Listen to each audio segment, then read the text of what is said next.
Perhaps the biggest news in the box office battle this weekend happened far down the list. The 9th place film, Toy Story 3, is now approaching $900 million worldwide, almost $400 million here in the United States. That makes it one of only 10 movies to hit those sales levels in this country. Joining us now from our Los Angeles bureau with some perspective is Paul Dergarabedian, president of Hollywood.com. So really, third movie in the series, and they were able to hit those figures. Why so few in that crowd? Well, you know, yeah, it's the 400 million club in domestic box office is a very exclusive one. And even I, who have been tracking this stuff for years, was shocked to find out that only 10 films all time have crossed 400 million domestically. And actually I looked this up, only 3 films have ever crossed the $500 million mark in domestic box office. So it's a very exclusive club. So who else is on this list? I mean, Avatar is the first name that jumps to mind. Is that in the first place spot? That's right. Avatar is number 1 with $749 million domestically. Number 2 is Titanic with $600.8 million. And number 3 is The Dark Knight with $533.3 million. So that's some pretty heady company to be in.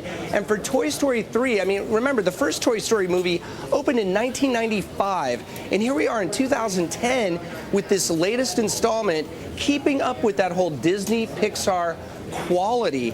And this movie is so good, people are just really responding to it. And like you said, it's been out for 2 months. It's in the 9th spot, but it's still generating big box office considering how long it's been in the marketplace. But on this list, a number of the films are part of franchises.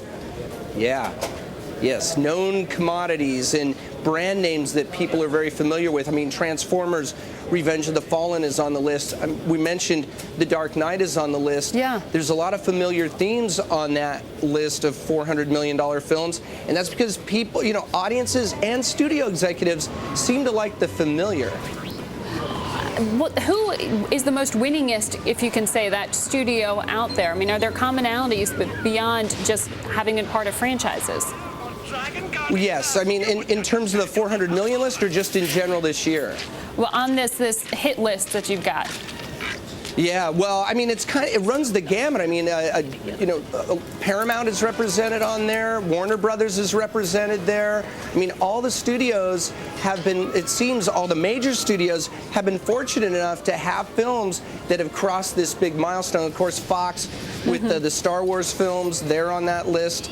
And so it's a very distinguished set of films. And I think also, yes, go ahead. It's interesting to see because, you know, you've been on before. We've talked about it being a tougher box office this year than last. In reading some of your work, you point out there seem to be fewer comedies made these days. What is that about? Did we lose our sense of humor in the recession? Well, I don't know. I mean, it seems like audiences want comedies, and I think that's why the other guys did so well this past weekend. Because, you know, last year we had The Hangover, and The Hangover was such a huge hit, and then next year we're going to have another Hangover. And, you know, yeah. And I think the audiences love those kind of films. I think also the fact that Will Ferrell, Mark Wahlberg together, it's kind of inspired casting, if you will, kind of ironic casting. And that film got great reviews as well. And that's very important in terms of social networking. You know, reviews from critics matter, but the reviews from your peer group, that's what really matters. You know, a movie can generate great word of mouth in just a few hours. It used to take a whole weekend to do that, but the new technologies have changed everything. Yeah, and I guess there's also another side to that coin too. If people start buzzing about you in a not so favorable way. Thank you, Paul, for giving us your perspective. Right. Join us from LA today.